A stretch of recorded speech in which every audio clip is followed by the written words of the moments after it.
Paul has his very obvious and clear context, his specific persona, and so on.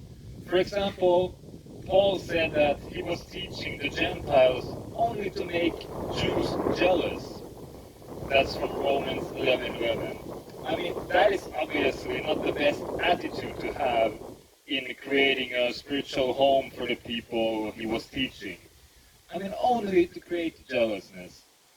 Maybe that wasn't how he always thought, but he thought so when he was writing the Romans. There is definitely context there for us to consider. And the context is clearly mentioned in the Bible. So taking into account the context is not going against the Bible. So everything in the Bible has to be read in the context it is written. There is context. Even Jesus speaks in context. He is a man speaking in the context of being the sacrifice for all the people's sins against God.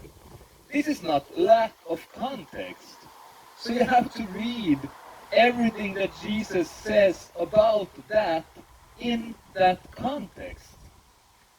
Don't just, in your fear, say that the Bible is directly from God and that everything in it should be read stupidly.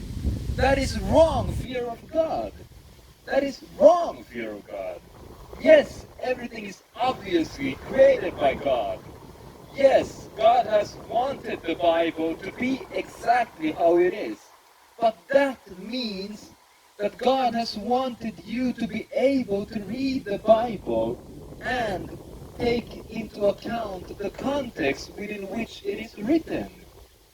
The very reason that the Jewish people couldn't receive their Messiah was the context within which their preconceived vision of a Messiah wrongfully had been created. You do not need to be disillusioned about things in reality.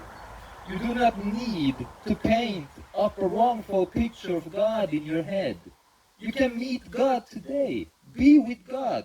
Be in actual closeness to God, not to your empty traditions. In Matthew chapter 5 verse 20, Jesus states that unless your righteousness exceeds the righteousness of the scribes and Pharisees, you will not enter the kingdom of heaven.